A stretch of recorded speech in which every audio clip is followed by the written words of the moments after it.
নমস্কার বন্ধুরা, সবাই কেমন আছো? আশা করি সবাই খুব ভালো আছো ও সুস্থ আছো। বড়দের শ্রীচরণে আমার শতকোটি প্রণাম এবং ছোটদেরকে অনেক অনেক ভালোবাসা জানিয়ে গোপাল সোনার এনপি ব্লগটা শুরু করছি। এই ভিডিওটা হলো অন্নদা একাদশীর পরের দিন, মানে যেদিন পারণ ছিল ওই দিনকার ভিডিও।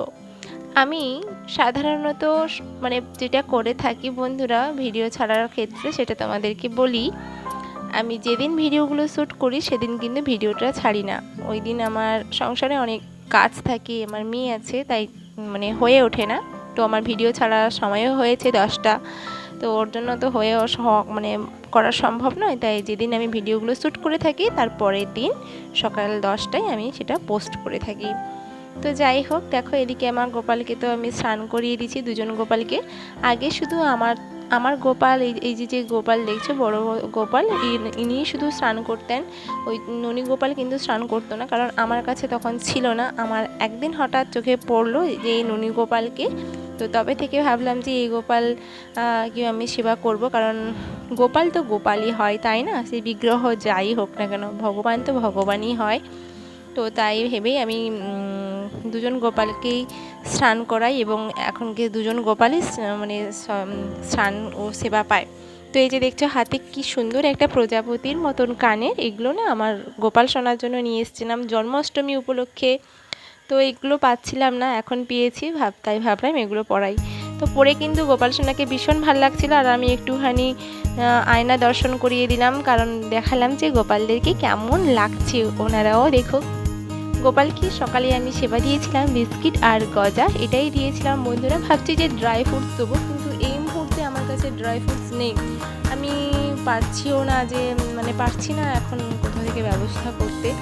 আমাকে এখন আনতে হলে রায়দিঘি যেতে হবে, আমাদের এদিকটাতে পাওয়া যায় না এত ড্রাই ফ্রুটস। তো যাই হোক, এইগুলো দিলাম। গোপালকে সেবা দেওয়ার পরে কিন্তু আমি পালন করতে চলে গিয়েছিলাম। তো পালনের জন্য আমি নিয়েছিলাম একটু আতপ চাল, আর ভগবানকে যে সেবা দিয়েছিলাম সেই তুলসী নিয়েছি, আর কিছু ফুল নিয়ে নিলাম। আমি বাবা হরিকে দেবো। আর এই দেখো আমি একটু ফুল দিয়ে নমস্কার করে নিলাম এবং ভগবানের কাছে প্রার্থনা করলাম। আর এই দেখো আমার তুলসী মহারানীকে কতটা ঝকমক করছে। কয়েকদিন আগে তো প্রচণ্ড জল হয়েছে, চারদিকটা একদম জলে ভর্তি হয়ে আছে।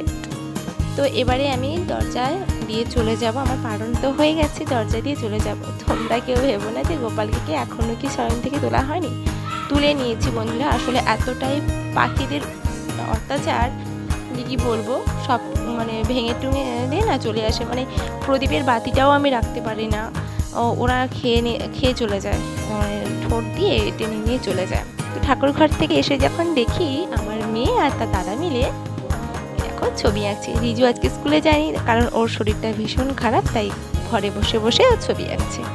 তো বন্ধুরা, আমার ভিডিওটা কেমন লাগলো তোমরা অবশ্যই আমাকে কমেন্ট করে বলো, আর যদি ভালো লাগে তাহলে অবশ্যই সাবস্ক্রাইব করে দিও।